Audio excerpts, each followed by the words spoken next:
Pahayag po ang ilang senador ng pagtutol sa pagsusulong ng impeachment case laban kay Vice President Sara Duterte. Ayon kay Senador Mig Zubiri, hindi niya nais na makakita ng impeachment proceeding sa Senado dahil magkakaroon lang ng pagkakahati-hati sa pananaw at mauuwi lamang ito sa gulo. At bilang dating Senate President, alam niya ang magiging implikasyon nito.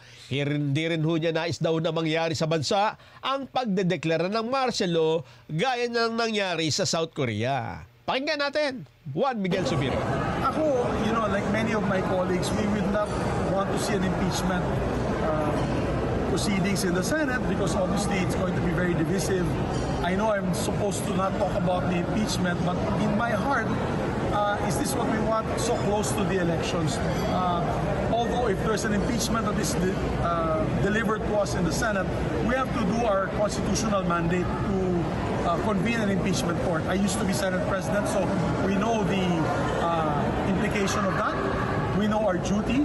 But of course, personally, if you ask me in my personal opinion, sana walang gulo. Kasi ayaw po natin ng gulo at this point in time. Gusto po na namin ceasefire muna at this point in time. Tignan nyo nangyari sa South Korea.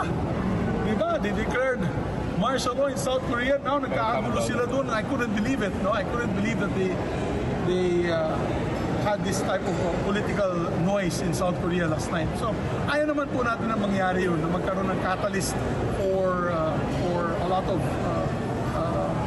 course, rallies and dissent from any side, no, from all sides.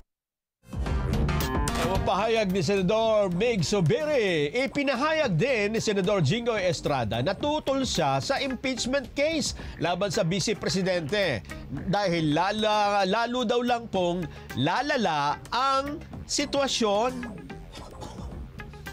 I had a previous statement before na I am against any impeachment cases. That's it. It will divide our country furthermore. Diba? What happened to when my father was impeached?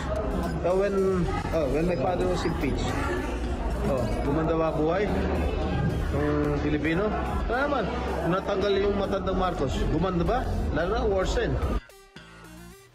Yan po pahayag ni Senador Jinggoy Estrada.